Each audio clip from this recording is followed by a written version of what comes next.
sont conçus et préparés pour nourrir et traiter votre peau. Avec leurs ingrédients naturels, les produits Hydraderm ont pour action de nourrir, réhydrater, embellir, adoucir, réparer, régénérer et éliminer les taches, vergetures, brûlures, des boutons, redonner l'éclat du teint de la peau. Notre gamme, la crème de soin du jour pour des peaux saines, non abîmées. La crème de traitement pour des peaux abîmées. La peau de traitement anti-taches et vergetures. Le sérum pur. Produit hydratant, nourrissant et traitant. Ces produits sont l'œuvre d'un citoyen congolais. Produit Hydraderm, fabriqué à base de bave d'escargot, aloe vera et autres. La crème Hydraderm garantit le bien-être de votre peau. La crème Hydraderm garantit le bien-être de votre peau.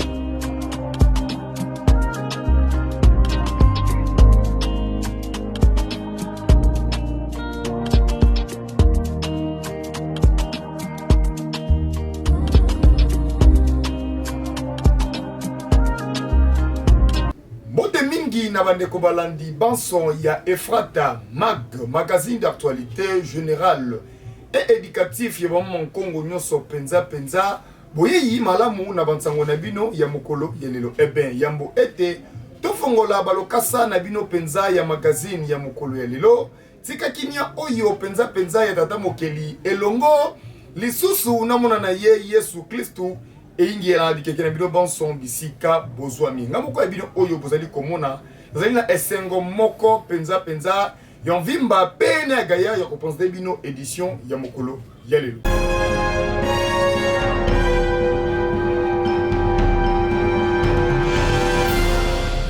Yansele na quartier Kinkole na place à Bota la ndenge ya police judiciaire akangaki plus de 400 quelques bouteilles ba whisky na ba vin oyo ya mabe ezo bebi sa jeunesse congolaise pe ya malamu nini balobi na mikolo zeli koya dossier oyo kotambola République démocratique du Congo mobimba sino te bakocha bino maboko boyebela reportage ya Ebube Prod.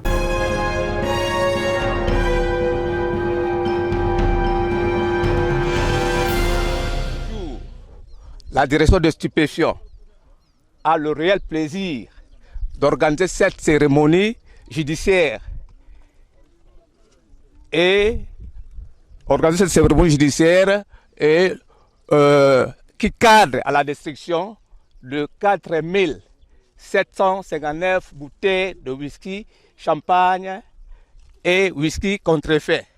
Quant à ce, j'invite le monsieur le procureur de prendre la parole pour autoriser la destruction de 4759 bouteilles de whisky saisies par les éléments de la direction de stupéfiants au niveau du marché central de Kinshasa. Notre présence en ces lieux, ce jour, se justifie et c'est connu de tous parce que la police nationale congolaise, la direction des stupéfiants, a saisi 4759 bouteilles whisky et champagne qualifiées d'impropres à la consommation. Voilà pourquoi une décision avait déjà été prise dans le cadre de la lutte contre toute forme de criminalité dans la ville de Kinshasa. Que cette action se passe publiquement pour que ça puisse servir de leçon aux uns et aux autres. Mais avant toute chose, je voudrais rendre un vibrant hommage au chef de l'État, le président de la République, Félix Antoine Tshisekedi Tshilombo, dans sa vision globale concernant la lutte contre toute forme de criminalité en République démocratique du Congo et plus spécialement dans la ville de Kinshasa. Aussi, au ministre en charge de l'Intérieur, de la décentralisation et de la sécurité, dans la matérialisation de la vision politique du chef de l'État. Et cette matérialisation a visiblement donné ses fruits. Voilà pourquoi nous nous retrouvons en ces lieux aujourd'hui. C'est ici l'occasion de saluer le courage. Il y a également lieu de saluer et de remercier le commissaire général de la police nationale congolaise, le général Alonga Boni, pour la politique dans le cadre de la sécurité qu'il est en train d'imprégner pour que les citoyens qui habitent dans la ville de Kinshasa et partout ailleurs, à travers tous les territoires nationaux, puissent vaquer librement à leurs occupations.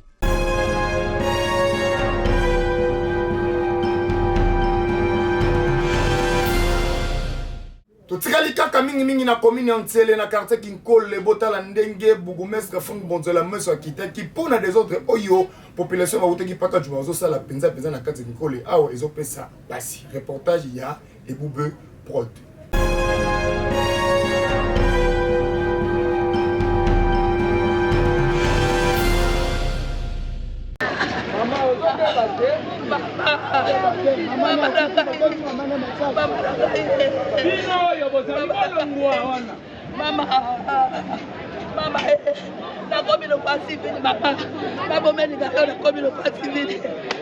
Awa tozali na commune ya Ntsele mwana Kinshasa nyonso abosani teke batu oyo nyonso bazalaki na paka juma bakende kotika bango na Kinkole kasi awa uta batu oyo bauti paka juma bazali na Kinkole awa bazali ko seme terreur bazali ko seme trouble parce que bango balingi ba dominer bana Kinkole to bakolo commune oyo bakuti awa na yango lokola bana Kinkole pe balingi kaka te bato paka juma ba dominer bango ezali ko créer mama na chivundu mama na désordre kosakana te botala bino moko awa batu kutu bakufi ya kozoka kutu kolobela na yo kutu te eyindaki mabe awa esengaki ba autorité ba intervenir botala bino moko awa ba machette epai ba biloko mosusu epai batu bazoki des personnes kutu babungisi bafi na bango bakufi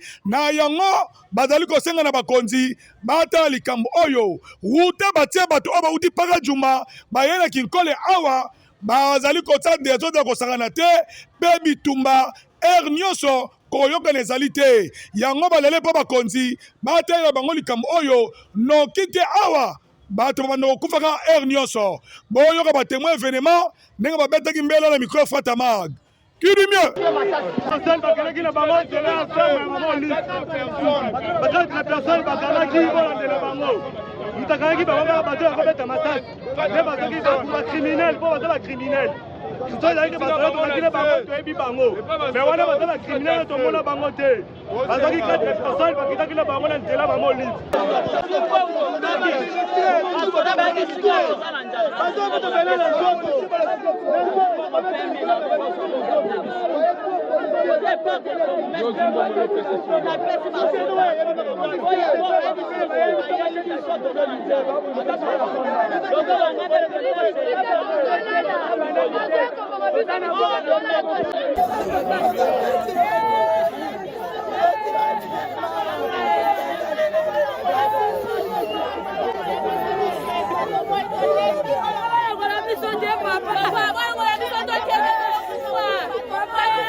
Les sécuritaires qui étaient passés le matin du mercredi.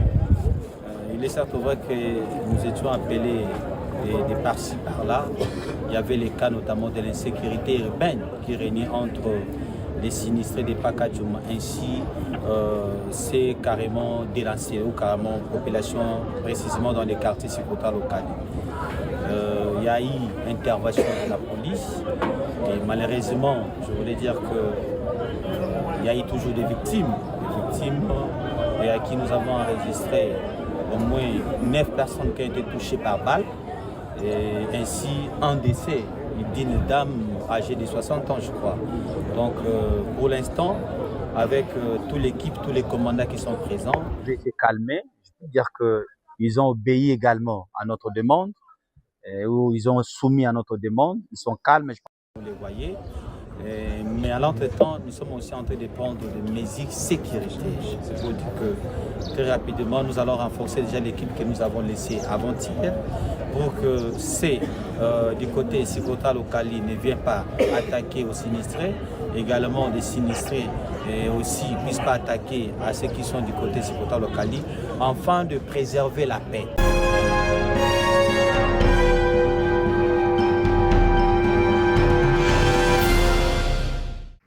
Botala bino moko na commune ya Selemba ou na quartier camping population bazo kolela et pas ya bakonzi ya Kinshasa botalela bango dossier ya ba érosion oyo ezo déranger bango mikolo na mikolo. Reportage ya Ebube Prod.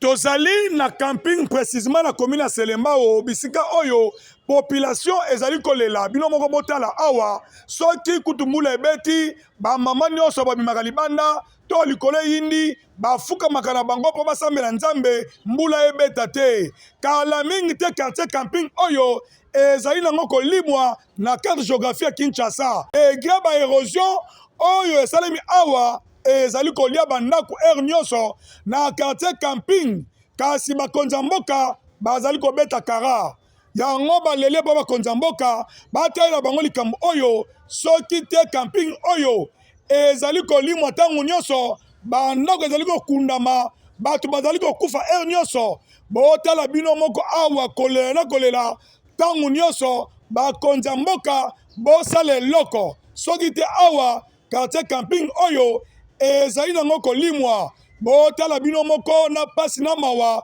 soki mbula ebandi awa bamama na bana balalaka na bango pongi te mpo noki te mvula ekomema bango yango baleli bakonzi ya mboka batalela bango likambo oyo boyoka ndenge baleli micro Frata Mag avec des véhicules, même de gros véhicules passaient par ici. Mais depuis un certain moment, comme il n'y a pas d'intervention, l'érosion s'est approchée de toutes les maisons et puis il y a des maisons qui sont parties devant nous. Hein?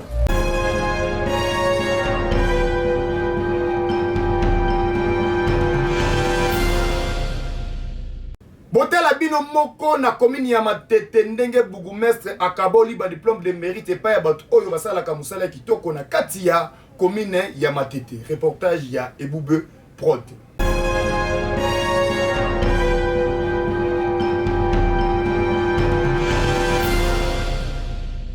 Elekaki penza na esengo pourquoi parce que ndeka bozali komona liboso betendo eke na bino na commune ya Matete bourgmestre asali acte moko ya esengo to pe ya malamu pona kopesa ba agent na ye oyo bazosala misala penza malamu na kati ya commune ya Matete ba diplôme de mérite na bango ndeka bozali komona ye moko pa ezanga ki maloba te alobi parce que baza kosala misala oyo ya malamu ndeka ka tata mokonzi wa ekolo akonfeki ye pe azali komona ba agent na ye nde bazali komse pulmoner to pe pona koluka commune ya Matete koma kimia to pe za la propriété kaka partout kaka bozali komona yango ndenge pesa ki esengo alobi ba ezali na ba agent oyo bazo mériter ba diplôme de mérite pe na suka na yango moi ma enveloppe ezalaki boyoka ye moko ndenge abetaki mbela liboso ya caméra ya Efrata Mag yango biso magazine Efrata Mag tokoloba boye oyo esengeli ezali leçon et corriger ba bourgmestre mususu oyo batikeli la ville province ya ville ya Kinshasa, pourquoi pas aussi na ribino au quartier de Gongo Bimba na bato oyo bazosala misala bazo mériter yango na oyo bazosala te esengeli balongwa. Pourquoi? Parce que nde mboka ekotambola malamu soki kaka moto azosala mabe bozotika ye ezali kaka kobebisa mboka ekozala pasi liboso ya population congolaise nyonso tu boyoka ndenge babetaki mbela liboso ya caméra ya Efrata Mag. Ok, tchuku premier tour ezalaki le 4 avril oyo topiaki leader ya matete bato bazosala misala po matete ezala propre oyo bazomona na misala mpe bazosunga commune na activité mingi yango nabaki non faut honorer bango puisque ce sont des leaders d'opinion ntango azoloba population azolanda tokotika bango te donc faut topia bango diplôme eza mpona kopia bango lisusu makasi po te basala mosala comme il faut donc faut bamona ke ils sont vraiment considérés la commune yango moni topia bango badiplôme bango les 4 bazalaki te yango lelo ntango bamonani babengi ngai na remettre bango diplôme eza mpona koencourager bango mpe mpona kopia bango lisusu force basala mosala comme il faut Kinshasa biso na matete déjà tozokende vers Kobo donc biso matete tobenga yango matete commune propre donc yango ozomona makambo nauti koloba kuna soki olandi yango c'est par rapport à ça donc tolingaka te ke mutabwaka bosoto liboso ya lopango donc tosoutenaka toujours mot d'ordre ya gouverneur Daniel Bumba Kinshasa ezobonga yango biso tozokende na rythme wana po déjà tobonga mpona libela navandi na nunga 49 sope naza mpenza mwana ya matete lelo naye kozwa diplôme oyo ya mérite mpona mosala nazosala na quartier na nga nabandaka epai na biso na 49 naleki kokire terase ti na balabala ya monene yango nalingaki ete bato nyonso to basala yango nga nayebaki teke bamonaka nga baye kose renseigner bazwi kombo na nga yango na lelo bokomese avalorize nga nde bomoni ngai lelo na commune ya matete va décerner biso ba diplôme de mérite. Voilà pourquoi nous remercions chef de l'État pour permettre biso kuzana excellent administrateur ya matete Monsieur Jules Mukundi. On a dit pour remercier aussi président Nangai ya parti autorité de référence maître Kilombo pour tout le temps après Chakabiso et voilà bafouiller musala nae pour ça la part nayo en tant que comité. Nous remercier vraiment notre fondation Yukasa. Nous remercier maman na papa nyonso ya commune matete pe ya mwamba mobimba na soutien na babo na musala pour ça l'équité pe le lot et tout ce ma on est ici pour voir diplôme ya mérite. Merci beaucoup.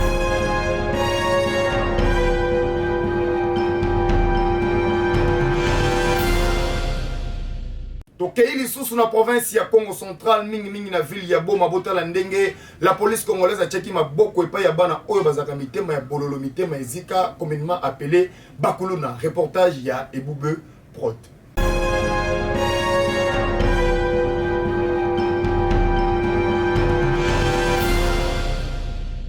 tozali na ville ya Boma précisément na Congo Central ndenge boyebi kuluna to phénomène kuluna oyo e panzai nango na République démocratique du Congo mobimba ko kamwa nzoka pe awa kutu ba kuluna bakoma ebele botala bino moko awa na ville ya Boma na musala kitoko oyo ndenge bakangi batie maboko na bana oyo mabe ba dérangeaka ville ya Boma botala bango yoyo bazali ebele awa bakangi bango la police asali musala kitoko na sima na yango bakende ko répondre na misala bango oyo bazali kosala la police ebendi bapara matoi batea bana na bango batika bana na balabala te po balabala ezali kobebisa bango makasi boyoka ndenge babetaki mbela na micro Efrata Mag kidi mieux mwana vana ndako banda tonga lali ti lobi na tongo abungami ale muteke akei kilasi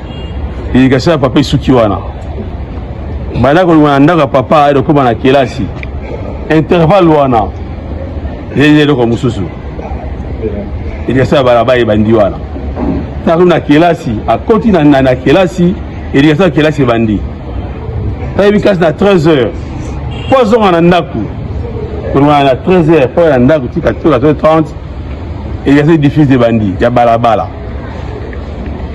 journaliste. Alors, si na mwana mdomo éducation ba été diffusé et ravalère. Parce que na baraba ya pas ya utile. O ndaka pa mwana ka ya tinate, o ya ka tinate. Parce que non, Antoine pas na bango, il y a Antoine sala ka boy pas na bango normal. Pas na bango papa mama balinga yango te. Tu comprends la différence de ça là. Papa vous appelle moi, papa vous appelle moi na kitoko. Moi, je suis à Balabala, je suis à Balabala. Nous voulons continuer. On se souvent à la Libre, à côté d'un d'accord, pas qu'à porte. Il y a eu un système, avec une aventure. Et puis, à Zongi Nabutu. Tout ça, c'est ça le problème.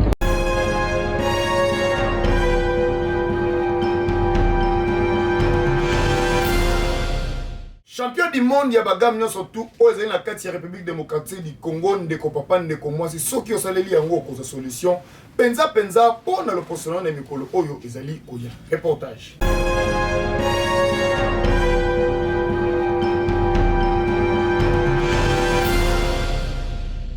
Les produits cosmétiques Hydraderm sont conçus et préparés pour nourrir et traiter votre peau. Avec leurs ingrédients naturels, les produits Hydraderm ont pour action de nourrir, réhydrater, embellir, adoucir, réparer, régénérer et éliminer les taches, vergetures, brûlures, des boutons, redonner l'éclat du teint de la peau. Notre gamme, la crème de soin du jour pour des peaux saines, non abîmées. La crème de traitement pour des peaux abîmées. La peau de traitement anti-taches et vergetures. Le sérum pur, produit hydratant, nourrissant et traitant. Ces produits sont l'œuvre d'un citoyen congolais. Produit Hydraderm, fabriqué à base de bave d'escargot, aloe vera et autres. La crème Hydraderm garantit le bien-être de votre peau. La crème Hydraderm garantit le bien-être de votre peau.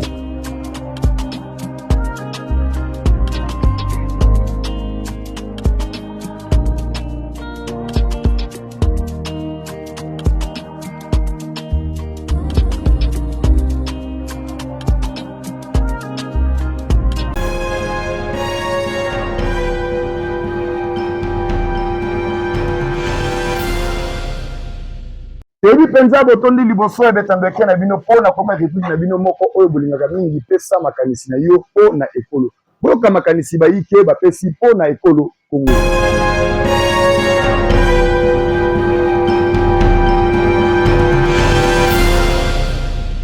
Anisi nanga eza boye. Bona biso surtout ba jeune ebele na nde ba otambola musala ezate. Ba jeune bakomba kuluna komela badiamba poko zanga musala osala. Ngana mettre nettoyage à sec. Des effets tabandaku, asokola bakiti ya diva batapi, donc musala ngana za nango yango wana. Mais moyen de financement pour koluka base ko vendre sikama pour encadrer ba jeune, pour na ba yokola pe musala nga za nango ndi yango za mwa passe.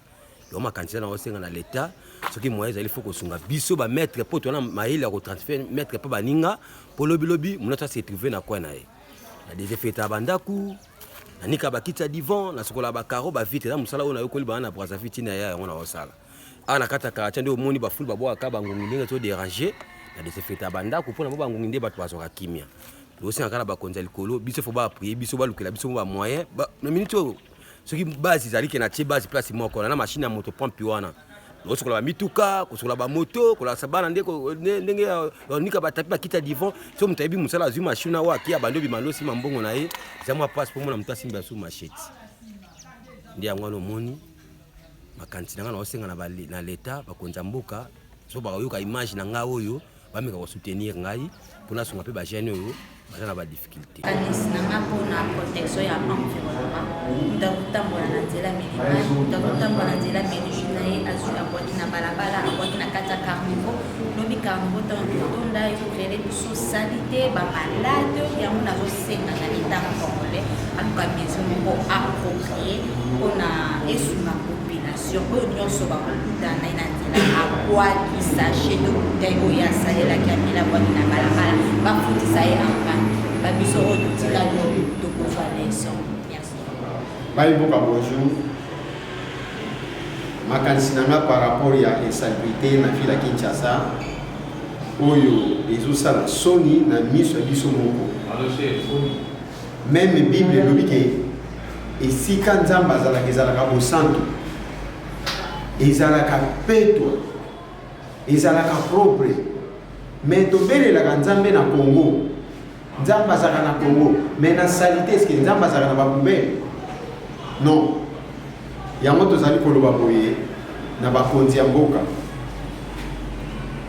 botala badepense ebele bosalaka juste mpona kosepela, botalaka basalaire na bino bozwaka juste mpo botonga baimmeuble, mais esika bato bafotaka bino eza bien te.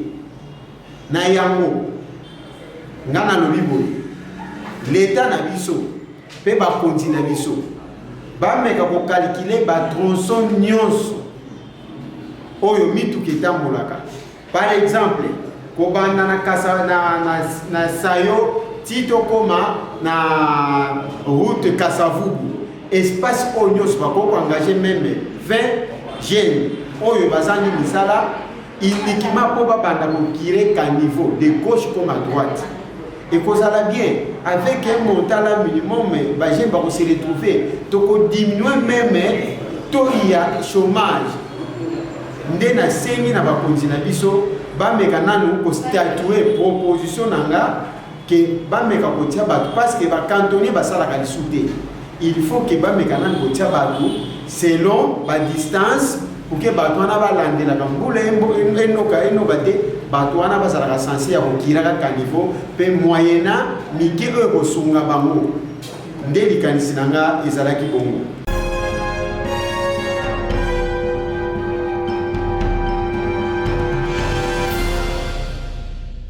yango nde penza esilisaka édition na bino ya mokolo ya lelo. Soki yo pe ozali na makanisi ya kopesa kobuka na te salela biso yango na mosika bisika ezali tokona kotia yango penza liboso ya betandi eke. Soki ozali na besoin magazine Efrata Mag esa le promotion to publicité benga biso kaka condition nango très simple. Soki bosepelaki na édition ya mokolo ya lelo bopesa lokumu pe longonya epai na ye moko le cordon général. Bravo utimanga na réalisation zalaki na Ebube Prod ezemoliso oyo ya banzambe bafanaka na nzambe bayebeki te ke azalaki mwana na nzambe na prise de azalaki na David Mompanginga moko ya bino oyo bozali kombona liboso ya betando eke nazalaki na esengo moko penza ya mvimba pene ya gaya ya kopose bino édition ya mokolo de lelo. Appelez-moi HM autrement dit aussi mobali oyo azanga mbanda bango nde bambanda na biso na biso tokomesa na mokie penza édition lelo to didongo spécialement et pas ba partenaire na biso nyonso tout ya magazine Efrata Mag bisika boza to dédié édition mokolo lelo et pas ba partenaire na biso spécial ya magazine Efrata Mag. Là je vois directement maman oazina motema monene le docteur Harmonie Bokol oazali secrétaire général ya parti ADH oyo kuma marepa na yemoko Jean-Claude Bayede le sénateur mwana mboka humaniste liboso. Là je vois directement André de Kisanga na monu Mama magonda tata mokeli aba solution mikolo ebele na se ya monde. Yo peso nyoko ma partenaire na biso obuka na te benga biso konzeza nango très simple. Soki tata mokeli azongisa biso susu mwana Yesu Kristo te to mona mikolo oyo ezali kuya sima penza. Ok chuku